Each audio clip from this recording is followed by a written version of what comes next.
दोस्तों नमस्कार, स्वागत है आप सबका टेक्स्ट बुक पर। नाम है मेरा अमित पांडे और आज के इस सेशन में, इस वीडियो में हम बात करने वाले हैं LIC ईडीओ के एग्ज़ाम में क्वांट के सेक्शन में 35/35 स्कोर करने का टारगेट एम कैसे करें। अभी जब ये वीडियो जब कुछ लोग देखेंगे तो कमेंट में कह देंगे कि ये तो असंभव है, हो ही नहीं सकता। उनकी बात से भी मैं सहमत हूँ, क्योंकि उन्होंने अपना माइंडसेट बना लिया कि इम्पॉसिबल है। रीज़न उसके पीछे पता है क्या है? रीज़न है ये 20 मिनट्स। तो ये सही भी है कि भाई 20 मिनट में कैसे हम 35 सवाल कर सकते हैं। पर बहुत सारे क्वेश्चंस काफ़ी आसान होते हैं। अगर मैं बोलूँ तो 20 मिनट में अगर खाली-खाली अगर ऐसी ही बात करी जाए ना, तो 20 मिनट में 1200 सेकंड होते हैं। और अगर हम 30 सेकंड एक क्वेश्चन पे लगाते हैं ना, तो 35 क्वेश्चन 30 सेकंड में करना मान लेते हैं कि कोई सवाल 10 सेकंड में भी हो जाएगा, कोई 40 सेकंड में भी होगा। तो अगर 35 क्वेश्चन को 30 सेकंड में करना है ना, तो 35 इंटू 30, 35 इंटू 30 1050 सेकंड, मतलब 1050 सेकंड्स। इसका मतलब है कि टाइम तो थोड़ा और भी है, 150 सेकंड और भी बचने वाले हैं अगर 30 सेकंड पर भी एक क्वेश्चन लगाते हैं। लेकिन हमें ये सब नहीं एनालाइज करना है, हमें ये देखना है कि क्या प्लान बनाया जा सकता है, क्या हायर एम किया जा सकता है। अगर 35 नहीं आते तो 34 तो आएंगे। तो एम करना पड़ेगा। एम करने के लिए स्ट्रेटेजी बनानी पड़ेगी, प्लान बनाना पड़ेगा, तभी तो ये पॉसिबल है, वरना तो असंभव ही लगेगा। तो चलते हैं, मेरी कुछ कुछ एनालिसिस है, मैंने कुछ चीज़ों को एनालाइज किया हुआ है, मैं आपके सामने वो रखता हूँ। उम्मीद करूँगा कि आपको वो चीज़ें हेल्प करेंगी दोस्तों। तो देखो, सबसे पहले इंपॉर्टेंट बात तो ये है कि ईडीओ है कब? ईडीओ आपका है 12 मार्च 2023 को, यानी आपका जो एग्ज़ाम लगा हुआ है ये कंफर्म है कि 12 मार्च 2023 को अपन एग्ज़ाम देने जा रहे हैं। और उस एग्ज़ाम में हमारे 35 सवाल आएंगे, ठीक है, और 35 नंबर भी मिलेंगे 20 मिनट में। ये है खाली यही वाली टेंशन वाली बात है, और इन्हीं में से सब कुछ आएगा। यही आपका टॉपिक है। अब हम कैसे उसको, सबसे पहली बात तो क्या है कि भाई ऐसा तो ही नहीं कि स्पीड बहुत ज़्यादा अच्छी हो जाएगी तो सब ठीक हो जाएगा। एक्यूरेसी भी होनी चाहिए, सारी चीज़ें एकदम एकदम फाइनल होनी चाहिए, एकदम सॉलिड होनी चाहिए। मैं आपको बताता हूँ ईडीयू की पूरी कहानी। तो ईडीयू क्या है ना, 2019 में जब पेपर हुआ था तो 5 सवाल मिसिंग नंबर के आए थे, और अराउंड सिंप्लीफिकेशन 10-12 सवाल आए थे, और क्वालिटी एक शिफ्ट में नहीं आया था तो एक शिफ्ट में आया हुआ था। तो मैं ये जो बॉक्स आपके सामने बना के रख देता हूँ ना कि missing number series, wrong number series, quadratic equation, approximation, simplification, ये कम से कम नहीं, मिनिमम मैं बता रहा हूँ तो 15 नंबर का गेम तो यही है। और ये सिर्फ एडीओ की बात नहीं है, ये बैंकिंग के सारे एग्जाम्स की बात है। और 15 नंबर भी छोड़ो आप, अगर सही रहा सब कुछ ना तो 20 नंबर यहीं से आ जाएगा, क्योंकि क्वाड्रेटिक भी आ गया 5 नंबर, या 10 सिंप्लीफिकेशन आ गए, 5 क्वाड्रेटिक आ गया, 5 सीरीज आ गई, 20 नंबर हो जाएंगे। तो अब इनकी प्रैक्टिस कैसे करना, आखिर कैसे ये इंश्योर करें कि नंबर सीरीज पूरी की पूरी सही ही हो जाए। तो उसके लिए एक प्लान बनाते हैं। प्लान क्या है? देखो, जब कभी नंबर सीरीज सॉल्व करना शुरू करो ना, तो उसमें उसके आंसर मत देखो। अगर मान लो आपसे सीरीज सॉल्व नहीं हुई, आपने खूब ट्राई किया, 5 मिनट ट्राई किया, जितने लॉजिक्स आपने पढ़े थे आपने उन सारे लॉजिक्स को ट्राई कर लिया, बट आपसे नंबर सीरीज सॉल्व नहीं हुई, उठ जाओ, वहां से उठ जाओ, जाओ पानी वानी पियो, मुंह धो के आओ, कहीं घूमने जाना है घूम के आओ, पर उस सीरीज का आंसर मत देखो, फिर आके ट्राई करो।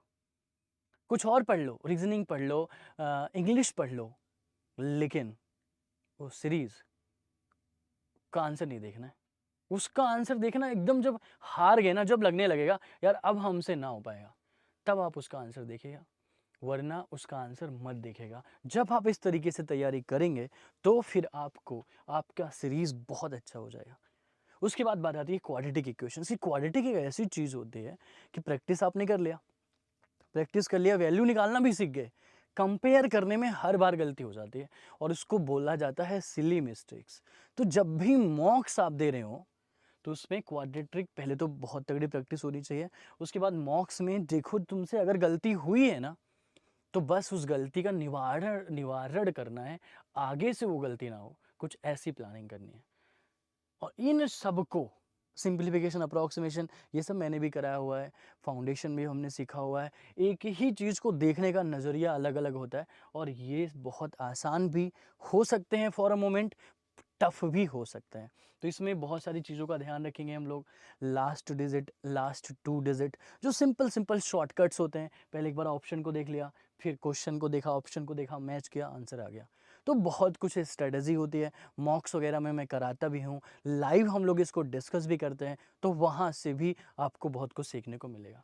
ये जो डब्बा मैंने बनाया है, ये डब्बा 15 से 20 नंबर आपको पक्के करवा देगा। तो यहाँ पे वहाँ इसको अपने घर की दीवार पे भी लिख दो, इसकी फ़ोटो खींच लेना, ठीक है? चलो, तो 20 नंबर तो आ गए, चलो 15 नंबर आ गए मान लेते हैं।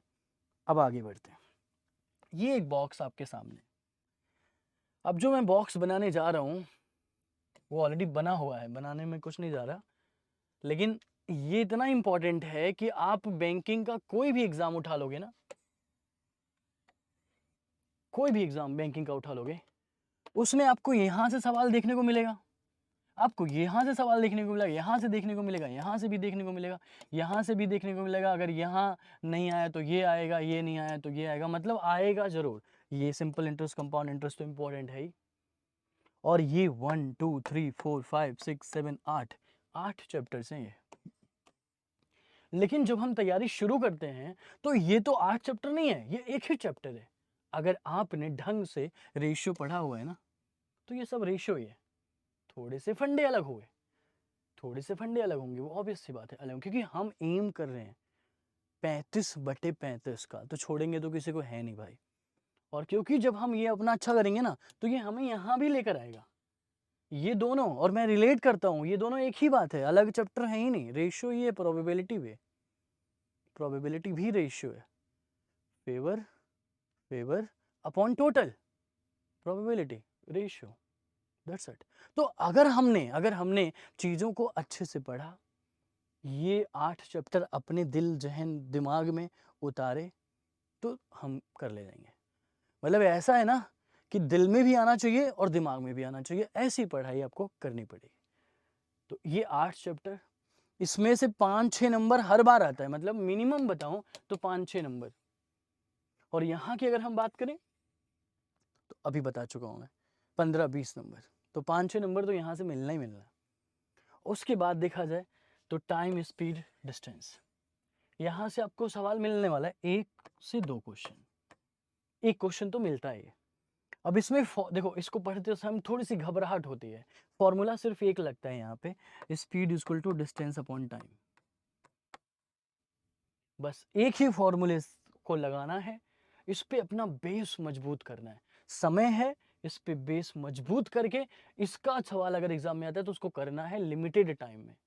सबसे पहले उधर सस्ती चीजें कर लेनी है, फिर ये महंगा पड़ता है थोड़ा सा, समझ गए? थोड़ा सा मतलब ये भी आसान हो जाता है, ये थोड़ा सा और टफ लगने लगता है, लेकिन ये बहुत ही आसान है। बट वो माइंडसेट ऐसा है, थोड़ा सा बोरिंग लगता है अपने को। उसके बाद बच्चों इस चैप्टर की बात करेंगे, यहाँ से एक सवाल आपका आता है, तो time and work, pipe and system. अब इसको स्कोर करने के लिए, इसको कवर करने के लिए कॉन्सेप्ट पढ़ लो। कॉन्सेप्ट पढ़ने के बाद उसको अपने दिलो दिमाग में उतारो, प्रैक्टिस करो, मेरे साथ प्रैक्टिस करो, मॉक्स दो, जरूर इम्प्रूवमेंट होगा और वो गिवन टाइम में सॉल्व होगा। तो उसके बाद इन तीनों चैप्टर्स को देखो, हमारी आदत रही है हम इसको इग्नोर करते आए हैं, पर इग्नोर मत करना, इसके कॉन्सेप्ट सीख लो। सवाल एग्जाम में बहुत बेसिक वाला आएगा, बहुत आराम से किया जाएगा वो सवाल जो एग्जाम में आएगा। तो इसके कॉन्सेप्ट को सीखेंगे। एक सवाल इस पे आता है, कभी नहीं आता है, पर हमें सीखना ज़रूरी है। उसके बाद हम बात करेंगे मेंसुरेशन की। मेंसुरेशन का एक सवाल हर बार आना है, कोई नहीं रोक सकता उसको, एक सवाल आता ही आता है। तो बेसिक फंडा, रेक्टेंगल, स्क्वायर, ट्रायंगल और थोड़े बहुत 3D वाले स्फेयर, इन सब चीज़ों को अगर आपने पढ़ा हुआ है ना, सिलेंडर, स्फेयर, सिलेंडर, कोन, तो क्यूबॉइड, क्यूब, बेसिक फॉर्मूले सिर्फ वैल्यू फॉर्मूले में पुट करोगे आंसर आएगा। तो यार ये मेंसुरेशन ज़रूर करना है, अगर आपने नहीं किया, आपके कॉन्सेप्ट में प्रॉब्लम है, तो मेरी वीडियो आपको super coaching banking by text book पर मिल जाएगी, वहाँ से इसको देख लेना, आपको बहुत हेल्प मिलेगी इससे। उसके बाद बात करते हैं डीआई की। डीआई एक ऐसा चीज़ है मतलब जिसको आपको मतलब मिलना ही मिलना है। डीआई चाहे वो बार ग्राफ हो, चाहे वो लाइन ग्राफ हो, चाहे वो मिक्स्ड ग्राफ हो, चाहे वो पाई चार्ट हो, चाहे वो मिसिंग ग्राफ हो, तो डीआई का सवाल काफ़ी बढ़िया होता है।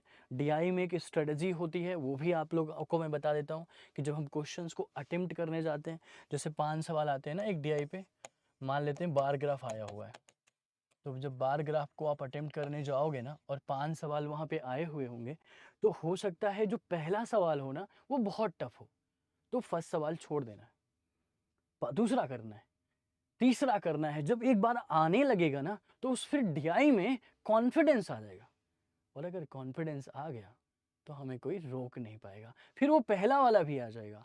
तो डीआई के इस लॉजिक से आप करना, बाकी अपनी क्लासेस भी चल रही हैं, वहाँ से भी आपको प्रॉपर टिप्स मिलती रहेंगी दोस्तों।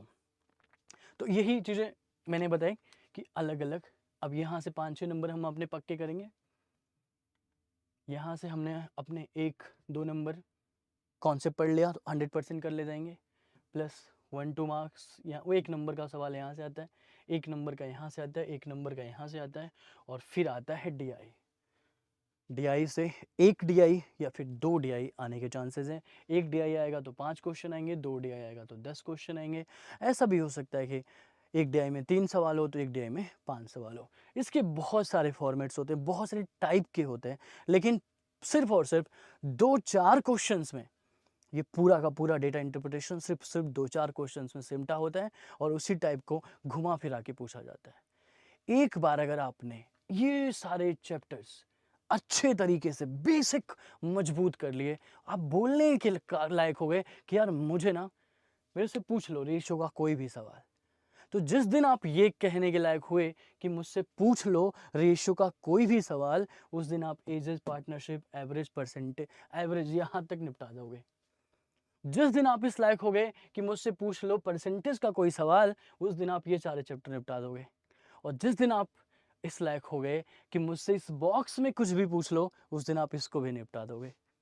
तो इट्स ऑल अबाउट अपने बेसिक्स को ठीक करना, इट्स ऑल अबाउट अपने आप को कितना आप मजबूत कर सकते हैं। एम करते हैं ना, ठीक है मुश्किल है 35 में 35 लाना, मानता हूं मैं, पर एम तो कर सकते हैं। अगर एम ही नहीं करेंगे, अगर हम करेंगे ही नहीं कुछ, सोचेंगे ही नहीं, तो इम्पॉसिबल ही लगेगा ना। एम करते हैं, सारे बेसिक चीज़ों को करने के बाद मॉक्स एंड मॉक्स, इतने मॉक्स लगाएंगे ना, इतनी गलतियां करेंगे ना कि कोई गलती करने का चांस होगा ही नहीं एग्जाम में।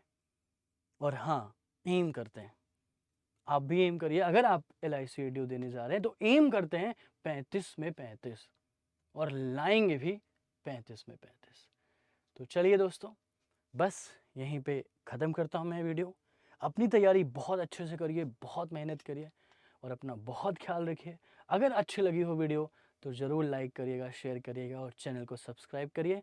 All the best guys, take care, thank you.